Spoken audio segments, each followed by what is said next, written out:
అందరికీ నమస్కారం. ముందుగా తెలంగాణ ప్రజలందరికీ దీపావళి శుభాకాంక్షలు. ఈరోజు మన తెలుగులో వచ్చిన ఓటు చైతన్య కవిత్వం మీద మాట్లాడుకోబోతున్నాం. ప్రజాస్వామ్యంలో ఓటు హక్కు అనేది చాలా ముఖ్యమైనది. భారత రాజ్యాంగం అమల్లోకి వచ్చిన నాటి నుంచే కుల మతాలకు అతీతంగా అన్ని కులాల వారికి, అన్ని మతాల వారికి, అన్ని వర్గాల వారికి 21 సంవత్సరాలు పైబడిన వాడందరికీ కూడా సార్వజనీన ఓటు హక్కును మన రాజ్యాంగం కల్పించింది. దీని వెనకాల బాబాసాహెబ్ అంబేద్కర్ కృషి ఎంతగానో ఉంది. అమెరికా లాంటి దేశంలోనే ఓటు హక్కు అంటే సార్వజనీన ఓటు హక్కు అందరికీ రావడానికి దాదాపు 200 సంవత్సరాల పోరాటం చేయాల్సి వచ్చింది.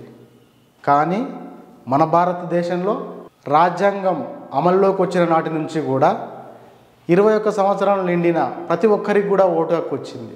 ఆనాడు రాజ్యాంగ సభలో జరిగిన చర్చల్లో చాలామంది పార్లమెంటేరియన్స్ ఆనాటి రాజ్యాంగ సభ సభ్యులు హెచ్వి కామత్ మొదలైన వాళ్ళు ఓటు హక్కు అనేది కేవలం చదువుకున్న వాళ్ళకే ఉండాలి, కేవలం ఒక డిగ్రీ పాస్ అయిన వాళ్ళకే ఉండాలి అని చెప్పి రాజ్యాంగ సభలో వాదించారు. కానీ అంబేద్కర్ పట్టుబట్టాడు. సమాజంలో 100కి 85% మంది ఉన్నటువంటి అణగారిన ప్రజలు, ఎస్సీలు అనుకోండి, ఎస్సీ ఎస్టీ బీసీ మైనార్టీలు, వాళ్ళెవరికి కూడా ఆ రోజులో చదువు లేదు. వాళ్ళు నిరక్షరాస్యులైనటువంటి జనం. మరి చదువుకున్న వాళ్లకు కేవలం డిగ్రీ మాత్రమే ఉన్నటువంటి వాళ్లకు ఓటు హక్కు ఉంటే మరి వీళ్ళందరికీ కూడా రాజకీయంలో ప్రాధాన్యత లేకుండా పోతుంది అని చెప్పని గట్టిగా పట్టుబట్టి మరి అందరికీ సార్వజనీన ఓటు హక్కు ఉండాలని చెప్పి తీసుకొచ్చాడు. మరి స్వాతంత్రం వచ్చి 70 సంవత్సరాలు దాటుతుంది. మరి ఈ ఓటు హక్కు సద్వినియోగం అనేది ఎంతవరకు ఉంది ఒకసారి మనం ఆలోచించుకోవాల్సి ఉంది. ఓటు హక్కు సద్వినియోగం జరగాలి, యోగ్యులైన అభ్యర్థులకు మాత్రమే ప్రజలు ఓట్లు వేయాలి అంటే దానికి ప్రజల్లో తగినంత చైతన్యం రావాల్సినటువంటి అవసరం ఉంది. ఏ చైతన్యం రావాలన్నా, ఏ విషయం సమాజంలో కదలాలన్నా దాని వెనకాల సాహిత్య ప్రభావం బాగా ఉంటుంది. మిత్రులారా, మీ అందరికీ తెలుసు తెలంగాణ రాష్ట్రం ఏర్పడింది. తెలంగాణ రాష్ట్రం ఏర్పడడానికి ప్రత్యేక తెలంగాణ రాష్ట్రం కోసం ఎంత సాహిత్యం వచ్చింది, ఎంతమంది కవులు, కళాకారులు పాటలు రాశారు, కవిత్వం రాసినారు. మరి ఆ పాటలు, ఆ కవిత్వము ప్రజల్లోకి బలంగా చొచ్చుకోకపోవడం వల్ల ప్రజల్లో ఆ స్పృహ ఏర్పడి చివరకు తెలంగాణ రాష్ట్రం సిద్ధించింది. అట్లే సమాజంలో ఏ మార్పు జరగాలన్నా కూడా సాహిత్యం బలంగా రావాల్సినటువంటి అవసరం ఉంది. ఈరోజు మనం రాజకీయ పార్టీలను చూస్తున్నాం. ఈ ఓటు చైతన్యం గురించి మాకే ఓటు వేయండి అని చెప్పి చాలా రాజకీయ పార్టీలు సొంతంగా పాటలను కట్టి, వ్యక్తి పేరు మీద పాటలు, పార్టీల పేరు మీద పాటలు కట్టి ప్రచారాన్ని హోరెత్తిస్తున్నాయి.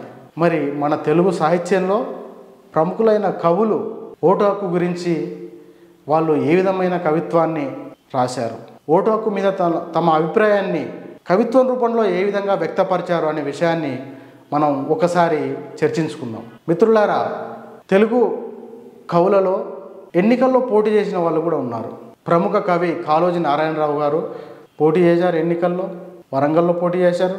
ఒకసారి ఖమ్మంలో జలగం వెంగళరావు గారి మీద పోటీ చేశారు, ఓడిపోయారు. ఆ తర్వాత నేరుగా ఎన్నికల్లో పోటీ చేయకపోయినా కూడా ఎమ్మెల్సీలుగా చాలామంది కవులు ఎన్నికయ్యారు, వాళ్ళ సేవలను అందించారు. ఉదాహరణకు గుర్రం జాషువా గారు, అదేవిధంగా ప్రస్తుతం ఈ కాలంలో చూసుకుంటే గోరటి వెంకన్న, దేశపతి శ్రీనివాస్, ఇట్లాంటి పెద్దలంతా కూడా చట్టసభల్లో ఉన్నారు. సినారె గారు రాజ్యసభ సభ్యునిగా పనిచేశారు. అంతెందుకు పివి నరసింహారావు గారు ప్రధానమంత్రిగా పనిచేశారు. ఆయన కూడా ఒక సాహితీవేత్త. కేసీఆర్ గారు కూడా సాహిత్యాన్ని, ఇప్పుడు ముఖ్యమంత్రిగా ఉన్నటువంటి కేసీఆర్ గారు కూడా సాహిత్యాన్ని బాగా అభిమానించే ఒక నాయకుడు. ఇట్లా చూసుకుంటే తెలుగు సాహిత్యంలో ప్రముఖులైనటువంటి కవులు మరి ఓటు హక్కు గురించి వాళ్ళ భావనను కవితా రూపంలో ఏ విధంగా వ్యక్తం చేసినారో ఒకసారి మనం తెలుసుకునే ప్రయత్నం చేద్దాం. ముఖ్యంగా మొట్టమొదట మనము ఓటు హక్కు కవిత్వం గురించి మాట్లాడుకోవాలంటే గుర్రం జాషువా గారి గురించి చెప్పుకోవాలి. గుర్రం జాషువా గారు ఒక విస్తృతమైన వస్తువు మీద కవిత్వం రాసినటువంటి కవి. ఆయన స్పృశించని వస్తువు అంటూ లేదు. ఆయన శ్మశానం మీద కవిత్వం రాశాడు, గబ్బిల మీద కవిత్వం రాశాడు, పసి పిల్లవాని మీద కవిత్వం రాశాడు. ఇట్లా చాలా అంశాలను ఆయన కవితా వస్తువుగా ఎంచుకొని కవిత్వం రాశారు. మరి అటువంటి జాషువా గారి కంటికి ఈ ఓటు హక్కు కూడా ఒక కవితా వస్తువుగా చిక్కింది. ఆయన ఏమంటారో ఒకసారి చూద్దాం. కూటికి గుడ్డకు ప్రజలు కొంగరవోవుచుండగా నీటుగా మోటారు బండ్లపై నగదు మూటలతో కలవారి ఓటు భిక్షాటన సాగుచున్నది. కలవారి ఓటు భిక్షాటన సాగుచున్నది. జాగ్రత్త దేశ నివాసులారా, మీ ఓటులు స్వీయ భారత సముజ్వల గాత్రికి సూత్రబంధముల్ అని ఒక ఉత్పలమాల పద్యాన్ని రాశారు. దేశ నివాసులారా, కలవారి ఓటు భిక్షాటన సాగుచున్నది. డబ్బున్న వాళ్ళు, కలవారు అంటే డబ్బున్న వాళ్ళు, ఆ డబ్బున్న వాళ్ళ ఓటు భిక్షాటన సాగుతున్నదే. మీరు జాగ్రత్తగా పరిశీలించండి, మోసపోకండి. మోసపోకుండా జాగ్రత్తగా ఓటు వేస్తే మీరు వేసినటువంటి ఓటు సముజ్వల భారతానికి ఒక సూత్రబంధంగా నిలుస్తుంది అని చెప్పి ఆయన సున్నితంగా హెచ్చరించడం జరిగింది.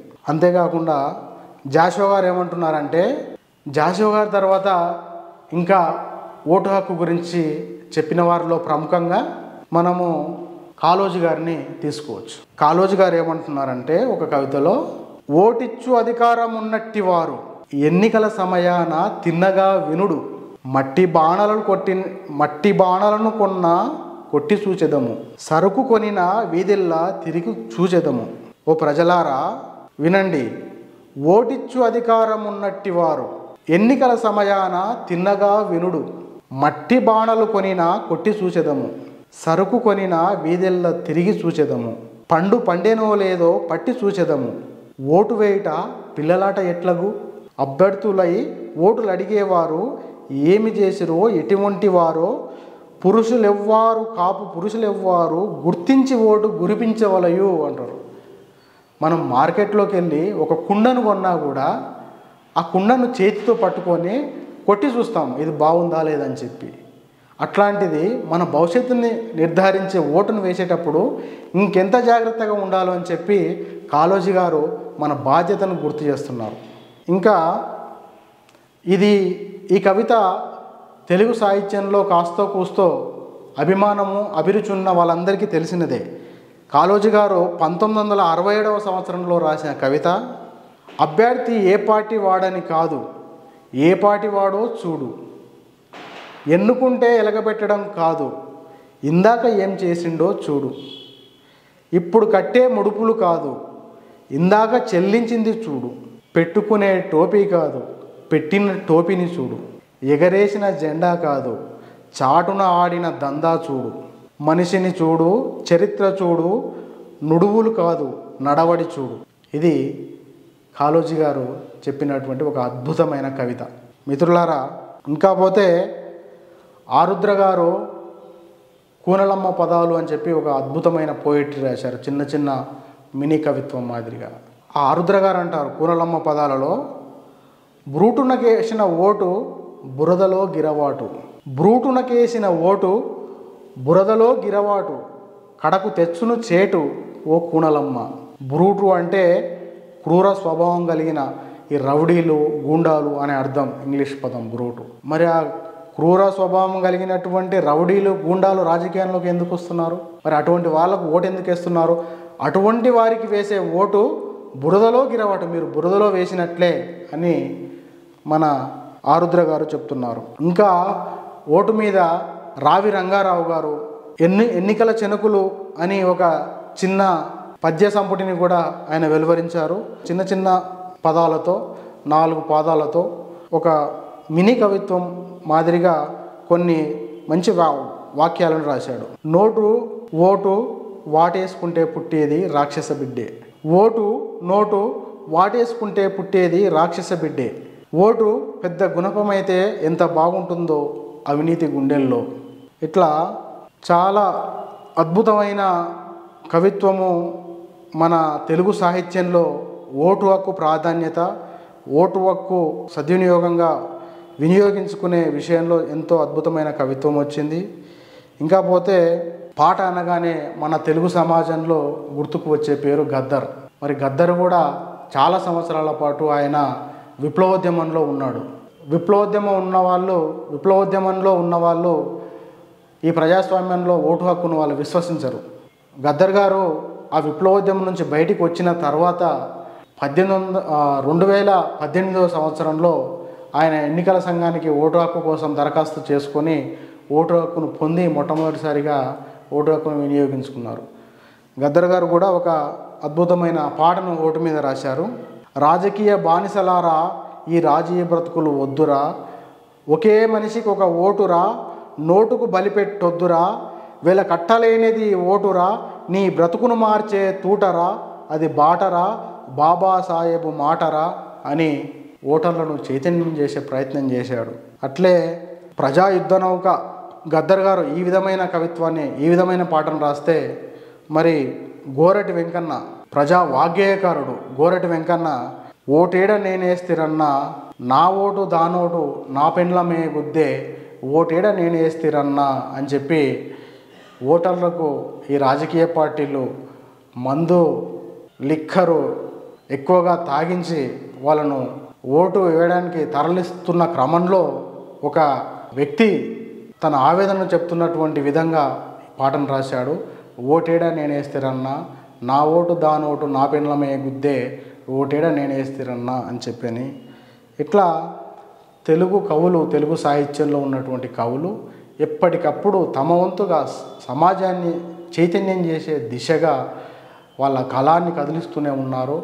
మనమంతా కూడా ఆ స్పృహతో ఉండి వాళ్ళు రాస్తున్నటువంటి వాక్యాలను, వాళ్ళు రాస్తున్నటువంటి పాదాలను మనం పట్టుకునే దిశగా ఉండాలని చెప్పి కోరుతూ సెలవు తీసుకుంటున్నాను. ధన్యవాదాలు.